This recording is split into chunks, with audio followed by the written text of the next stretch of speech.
सबसे पहले सारे किसान भाइयों ने मेरी हाथ जोड़कर राम राम। और मैं साधुवाद देना चाहूँगा किसान एकता मोर्चा की टीम को, जो किसानों की आवाज़ को बुलंद करने के लिए एक प्लेटफॉर्म बनाया है, किसानों की आवाज़ को किसानों तक पहुँचाने के लिए। तो मैं सभी पूरी टीम को साधुवाद देना चाहूँगा। और भाइयों, जैसा कि आप सबको पता है, आज पूरे देश के किसान लाखों की संख्या में सड़कों के ऊपर हैं और बीजेपी सरकार के खिलाफ जो किसानों का दमन, किसानों के साथ साथ और अन्य वर्गों का दमन, उसकी आवाज को बुलंद करने के लिए आज लाखों की संख्या में पूरा किसान ही नहीं, किसान के साथ साथ अन्य वर्ग भी सड़कों के ऊपर हैं। तो भाइयों, मैं निवेदन करना चाहूंगा सबसे पहले तो आज भी जो अपने घर में बैठे हैं वो सब भी घर से बाहर निकले और इस आंदोलन का हिस्सा बने। ये आंदोलन कोई साधारण आंदोलन नहीं है। ये आजादी के बाद इंटरनेशनल मीडिया ने भी बताया कि भारत में आजादी के बाद ये बड़े आंदोलनों में से एक आंदोलन है। और किसानों के जो 3 काले कानून मोदी सरकार ने बनाए हैं और जो तानाशाही आज किसानों के खिलाफ मोदी सरकार करी है, ये सिर्फ किसानों को नुकसान नहीं पहुंचाएंगे। ये कानून ये पूरे भारत की आवाम को, पूरे भारत की आवाम के खिलाफ जो तानाशाही रवैया मोदी साहब का है उसको आप समझे। और आप देखिए कैसे किसान तो लाखों सड़कों, ठंड में सड़कों के ऊपर हैं और फिर मोदी साहब उनके फायदे गिनवाने का काम कर रहे हैं, 700 सभाएं कर रहे हैं। आप इनकी चाल को समझिए। एक तरफ तो जब हमारे सीनियर किसान, वरिष्ठ किसान नेता अमित शाह से मीटिंग करते हैं, नरेंद्र तोमर जी से मीटिंग करते हैं, उन मीटिंगों में ये क्या कहते हैं कि हम क्लोज टू क्लोज डिस्कस करके उसमें अमेंडमेंट के लिए तैयार हैं।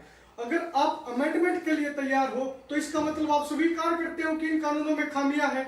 लेकिन अब 700 सभाओं करके आप इनके फायदे गिनवाने का काम कर रहे हो। तो आप ये दोगली और दोहरी नीति क्यों, दोगली और दोहरी बात क्यों, आप क्यों इस देश की जनता को गुमराह करने का काम करें? मोदी साहब तो वही काम कर रहे हैं, एक झूठ को अगर 100 बार बोल दे तो वो सच बन जाएगी। 700 सभाएं करके बार बार ये चीज गिनवा के 3 कानूनों के फायदे हैं, फायदे हैं, फायदे हैं। आप सब सामने बैठ के आप जवाब दीजिए किसान नेताओं का। आपके मंत्री नरेंद्र तोमर जी से बात होती है, टेक्निकल पॉइंट पे डिस्कस करते हैं या हमारे किसान कोई भी बात रखते हैं, उसका तो आपके पास जवाब नहीं होता है। और पूरे भारत की आवाम को आप चाहते हो कि किसानों के खिलाफ कर देंगे, इस किसानों की लड़ाई को आप दूसरा कलर दे देंगे, इसमें आप असफल होंगे। आज आप देखोगे किसानों के साथ साथ उनके बच्चे जो वेल एजुकेटेड हैं, आज किसानों के साथ साथ आप देखोगे पंजाब से हमारी बहनें सड़कों के ऊपर हैं, माताएं सड़कों के ऊपर हैं। आज हमारे देश, हम जो समझते हैं, मैं हरियाणा से हूँ, बाढ़ बेटी हम अपनी इज्जत समझे हैं और वो हमारी इज्जत है, हमारी बाढ़ बेटियां सड़का पाली है। तो इसका मतलब हम आर पार के मूड में हैं। मोदी साहब यह बात आज समझ जा या कल समझ जा, हम यार तो अपना हक लेके जावांगे और हक लेना रहा। पंजाब और हरियाणा बांटने का प्रयास जो करे है या जो प्रयास करे है, यो उनका आंदोलन है या फलाना का आंदोलन है या उसका आंदोलन है, यो या उनकी मंशा हम किसी भी रूप में सफल नहीं हो देंगे। यार जो आओगा आप, मैं उन भैया से निवेदन करना चाहूँ, आजादी की लड़ाई हुई, आजादी की लड़ाई में जिनने अपना योगदान दिया, आज उनके योगदान को सलाम करा जा है। और जो आज पीछे का पाछा लाग रहे हैं, उन पीछा ने छोड़ के आज आप देखोगे जब आजादी के आंदोलन में जो लोग सक्रिय रूप से बाहर निकले थे उनका सर्वाक्षराम नाम लिखा गया। आज भी जो घरता बाहर निकल के इस किसानों की लड़ाई में, पूरे भारत की आवाम की लड़ाई में शामिल होगा, उनका नाम भी इतिहास में सर्वाक्षराम लिखा जाएगा। तो मैं निवेदन करूं अपने हरियाणा के भाइयों थे, अपने युवा भाइयों थे, आज हरियाणा में आप देखोगे जब तक पंजाब के हमारे भाई और दूसरे स्टेट के, मध्य प्रदेश के, गुजरात के, महाराष्ट्र के, केरला के अनेकों राज्यों के लोग यहाँ पे हैं। और उनसे मैं निवेदन करूँ, हरियाणा में आपने देखा होगा कि कैसे लोग पंचायत कर के गांवों में खान पीन की चीज इकट्ठा कर रहे हैं, पंचायत में पैसे इकट्ठा कर रहे हैं और उनने यार बांटने का काम कर रहे हैं। तो यार आप देखोगे सिंगू बॉर्डर पे बैडमिंटन के नेट लगा दिए, वॉलीबॉल के नेट लगा दिए, एक आधी जगह तो टीवी वगैरह रख दिए। मतलब सब हमारी पूरी तैयारी है। आपके इस तानाशाही रवैयों को, ये तानाशाही और कितने चल जाएगी और किसी वर्ग पर आप इस्तेमाल कर लियो इसने, लेकिन ये किसान है, इनने अपना हक राजनेताओं का पानी मार के नहीं बल्कि लड़के लिया है। आज भी हम इस लड़ाई न लड़ाएंगे और इस लड़ाई न लड़के जीतेंगे। अरे इस तानाशाह का घमंड ने अपनी जुतियां तले किसान देने का काम करेंगे, किसी भी सेंस में इनके जो गलत मंसूबा है किसानों दबाने का, आप जितना दबाओगे किसान उतना उठेंगे। और मैं भैया निवेदन करूँ जो जैसे हरियाणा में है, हरियाणा में हमारे भाई राजनेताओं का पहचान रहे हैं, उनकी गले सेल्फी लेन दहान रहे हैं, राजनेताओं का पानी मार के हम अपना काम करवावा। यो हमारे पूर्वज है, हरियाणा के हैं, पंजाब के हैं, जो दिल्ली के चुगरदा बैठ रहे हैं, उनने पानी मारने का काम नहीं कराया है, उनने लड़ाई लड़के जीतने का काम कराया है, संघर्ष करने का काम कराया है। मैं आज की युवा पीढ़ी तब यो निवेदन करना चाहूंगा, भाइयों सड़का भाओ, लड़ाई लड़ो, इन राजनेताओं का पानी मार के जीतने का काम मत करो।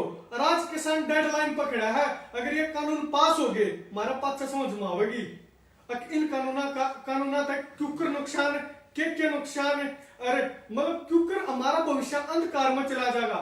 इस सरकार ने ना युवाओं खातर नौकरी छोड़ दी, उसके साथ साथ ना इस कोरोना के टाइम में 12 करोड़ 20 लाख नौकरी खत्म होगी, बहुत बड़ा फिगर है। इतनी नौकरी खत्म होगी अगर हम खेती किसानी करने की सोचे, किसाना के बारे का खेती किसानी का हमारी फसल का वाजिब दाम नहीं, तो हमारा भविष्य, युवाओं का भविष्य अंधकार में है। इसलिए मैं निवेदन करना चाहता हूँ युवा भाइयों से, हरियाणा के भाइयों से, सड़का पाओ। अगर आज इस लड़ाई लड़ने खातर हम ग्राउंड में नहीं आए, फील्ड में नहीं आए, सड़का पर नहीं आए, तो आगे हम कोई भी लड़ाई लड़ने खातर खड़े भी नहीं हो पाएंगे। और जो है तानाशाही सरकार कर रही है, और मुझे तो तरस आता उन भाइयों के जो आज भी बीजेपी को डिफेंड करते हैं और बीजेपी को ये कहते हैं कि मोदी साहब बड़े चमत्कार करेंगे। मुझे तरस आता उनकी मानसिकता के ऊपर। उन भाइयों ने भगवान शुद्ध बुद्धि दे, और उन भाइयों ने तो एक बात कहना चाहूंगा भाइयों, अगर आज भी इस चीज को आप नहीं समझ रहे हो ना कि मोदी साहब गलत कर रहे हैं, ठीक कर रहे हैं, तो इसका मतलब आप आपकी मानसिकता गुलामी की तरफ जाने लग रही है। और मैं निवेदन करूँ भाइयों, अगर जो ये कानून बार बार बढ़ाने लग रहे हैं, पहले नोटबंदी का टाइम पर मोदी साहब ने क्या कहा, मोदी साहब कह रहे हैं कि एमएसपी की गारंटी दे, हम लिखित में दे दो साहब, कानून बना दो इस बात का। अगर आप इतनी बात करें, आपने तो नोटबंदी के टाइम पर मोदी साहब ने क्या कही थी कि अगर 50 दिन का टाइम मुझे दो, 50 दिन पाछे काला दिन देश में नहीं आ गया तो मेरे किसी भी चौक पर खड़ा करके जूते मार दियो। तो इतनी सच्चाई इस बात में एमएसपी वाले में फिलहाल भी 15-15 लाख देने की बात की थी। कैसे विश्वास करें ऐसे आदमी पर हम?